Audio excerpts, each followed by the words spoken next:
இன்னைக்கு கதை சொல்லட்டுமா? மறக்காம நம்ம சேனலை கொஞ்சம் சப்ஸ்கிரைப் மட்டும் பண்ணிருங்க ப்ளீஸ். கதை பார்க்கலாம் வாங்க. நள்ளிரவு 11:45 மணி. வெளியே பெய்து கொண்டிருக்கும் பலத்த மழையை விட ஆகாஷின் மனதுக்குள் பயம் அதிகமாக இருந்தது.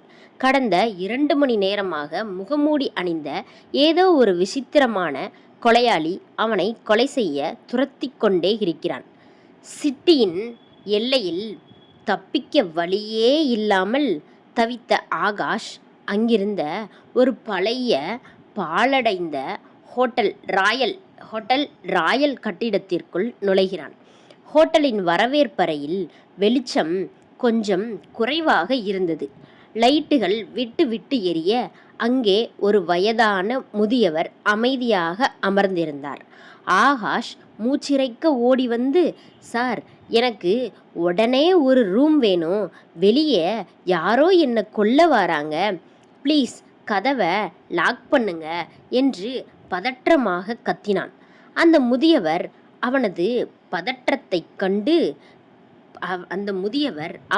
பதற்றத்தை கண்டு கொள்ளாமல் ஒரு விசித்திரமான புன்னகையுடன், தம்பி, இந்த ஹோட்டலில் இப்போதைக்கு ஒரே ஒரு ரூம் தான் காலியாக இருக்குது. ஆனால் இந்த ரூமுக்குள்ளே போனால் இரவு முழுக்க என்ன சத்தம் கேட்டாலும் கதவை திறக்கவே கூடாது. இதுதான் இந்த ஹோட்டலோட விதி என்று கூறி ஒரு பழைய சாவியை கொடுத்தார். அந்த சாவியில் 404 என்ற 404 என்ற ரூம் நம்பர் எழுதப்பட்டு இருந்தது. ஆகாஷ் சாவியை வாங்கி கொண்டு படிக்கட்டுகள் வழியாக வேகமாக 4வது மாடிக்கு ஓடினான். அறையன் 404 கண்டுபிடித்து உள்ளே நுழைந்து கதவை உள்பக்கமாக பூட்டிவிட்டு தரையில் அமர்ந்து நிம்மதியாக மூச்சு விட்டான். அப்பாடா, அந்த கொலையாளியிடமிருந்து தப்பித்து விட்டோம் என்று அவனுக்குள் ஒரு நிம்மதி பிறந்தது. மணி இப்போது நள்ளிரவு 12:30. திடீரென்று அந்த அறையின் கதவு பலமாக தட்டப்பட்டது. டப் டப் டப் டப் டப் டப் என்று சத்தம் இடி முழக்கம் போல கேட்டது. ஆகாஷ் பயந்து போய் கதவின் சிறிய துளை வழியாக வெளியே பார்த்தான். அங்கே வெளியே அவனை துரத்தி கொண்டு வந்த அதே கொலையாளி கையில் கத்தியுடன் நின்று கொண்டிருந்தான். வெளியே இருந்து அந்த கொலையாளி பேசினான். ஆகாஷ், உள்ளதான் இருக்கன்னு எனக்கு தெரியும். கதவை தொற, நீ என்கிட்ட இருந்து தப்பிக்கவே முடியாது என்று கூறி கதவை கோடாலியால் வெட்டுவது போன்ற பயங்கர சத்தம் கேட்டது.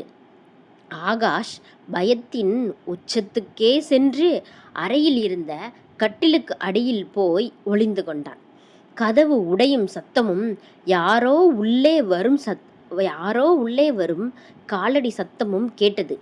அந்த கொலையாளி மெதுவாக கத்தியை கையில் வைத்து கொண்டு கட்டிலுக்கு அடியில் குனிந்தான்.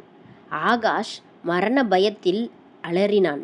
ஆனால் அடுத்த நொடியே அந்த கொலையாளி காற்றில் கரைவது போல் மறைந்து போனான். அறைக்குள் திடீரென்று மயான அமைதி நிலவியது. கதவும் உடையாமல் அப்படியே பத்திரமாக பூட்டப்பட்டிருந்தது. ஆகாஷுக்கு ஒன்றும் புரியவில்லை. பயத்தில் வேர்த்து விறுவிறுத்து போய் டேபிள் மேல் இருந்த அவனது போனை எடுத்தான். அதிர்ஷ்டவசமாக சிக்னல் கிடைத்தது. உடனே அவனது நெருங்கிய நண்பன் விவேக்கிற்கு கால் செய்தான். மறுமுனையில் விவேக். போனை எடுத்ததும் ஆகாஷ் அழுகுரலில் கூறினான், விவேக், என்னை யாரோ என்னை கொல்ல துரத்துனாங்க. நான் இப்போ சிட்டிக்கு அவுட்டரில் இருக்கிற ஹோட்டல் ராயல் ரூம் நம்பர் 404 இருக்கேன். என்னை வந்து காப்பாத்து விவேக், ப்ளீஸ் என்றான். ஆனால் மறுமுனையில் விவேக் கொஞ்ச நேரம் அமைதியாக இருந்துவிட்டு பயமும் அதிர்ச்சியும் கலந்த குரலில் கேட்டான், ஆகாஷ், என்ன விளையாடுறியா? நீ சொல்கிற ஹோட்டல் ராயல் 5 வருடங்களுக்கு முன்னாடியே ஒரு பெரிய விபத்தில் எரிஞ்சு சாம்பல் ஆயிடுச்சுடா. அங்கே இப்போது வெறும் பாழடைந்த பில்டிங் தான் இருக்குது. நீ எப்படி அங்கே இருக்க முடியும் என்றான். விவேக் சொன்னதை கேட்டதும் ஆகாஷுக்கு தலை சுற்றியது. சுற்றிலும் உற்று பார்த்தான். அதுவரை பளபளப்பாக இருந்த அந்த அறை இப்போது கருகி போய் சிலந்தி கூடுகள் கட்டி இடிபாடுகளுடன் காட்சியளித்தது. அவன் கையில் இருந்த சாவியும் துருப்பிடித்த இரும்பாக மாறியிருந்தது. ஆகாஷ் அலறி அடித்துக்கொண்டு கதவை திறந்து கீழே வரவேற்பறைக்கு ஓடி வந்தான். அங்கே அந்த வயதான முதியவர் அப்படியே அமர்ந்திருந்தார். ஆகாஷ் கோபத்துடனும் பயத்துடனும் அவரிடம், என்ன நடக்குது இங்க? என் ஃப்ரெண்டு இந்த ஹோட்டல் 5 வருஷத்துக்கு முன்னாடியே எரிஞ்சிடுச்சுன்னு சொல்கிறான். அப்போ நீங்க யாரு? என்ன துரத்தின கொலையாளி யாரு என்று கத்தினான். அந்த முதியவர் மெதுவாக சிரித்துவிட்டு கவுண்டருக்கு அடியில் இருந்த ஒரு பழைய நியூஸ் பேப்பரை எடுத்து ஆகாஷ் முன்னால் போட்டார். அந்த நியூஸ் பேப்பரின் தலைப்பில் இப்படி எழுதியிருந்தது. எப்படி எழுதியிருந்தது? ஹோட்டல் ராயலில் ஏற்பட்ட பயங்கர தீ விபத்து. ரூம் நம்பர் 404 தங்கியிருந்த ஆகாஷ் என்ற இளைஞன் தீயில் கருகி பரிதாபமாக பலி. அவனை கொல்லத் துரத்திய அவனது நண்பன் விவேக் கைது. ஆகாஷ் அதிர்ச்சியில் பின்வாங்கி தன் கைகளை பார்த்தான். அவனது கைகள் மெதுவாக கருகி எலும்புக்கூடாக மாறத் தொடங்கின.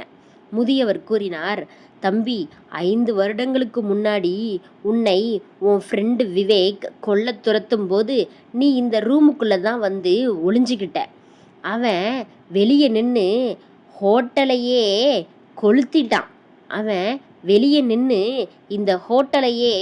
கொளுத்திட்டான். நீ உள்ளேயே இறந்துட்ட. ஆனால் உன் ஆன்மா இன்னும் நீ உயிரோடு இருக்கிறதா நினச்சிக்கிட்டு தினமும் நள்ளிரவு இதே பயத்தோட இந்த அறைக்குள்ளே ஓடி வருது. விடியற்காலையில் சூரிய வெளிச்சம் அந்த பாழடைந்த கட்டிடத்தின் மீது விழத் தொடங்கிய போது ஆகாஷின் உருவம் காற்றில் மெதுவாக மறைந்து போனது. சில சமயம் மரணமடைந்தவர்களுக்கு தாங்கள் இறந்துவிட்டோம் என்ற உண்மையே தெரிவதில்லை. தினமும் ஆகாஷ் இப்படி பயந்து இந்த ஹோட்டலுக்கு ஓடி வருவது வழக்கம்.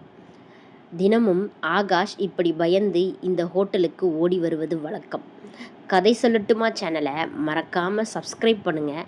அப்படியே லைக் பண்ணுங்கள். இந்த மாதிரி கதை பிடிச்சிருந்துச்சுன்னா கமெண்ட்டும் பண்ணிடுங்க. பாய்.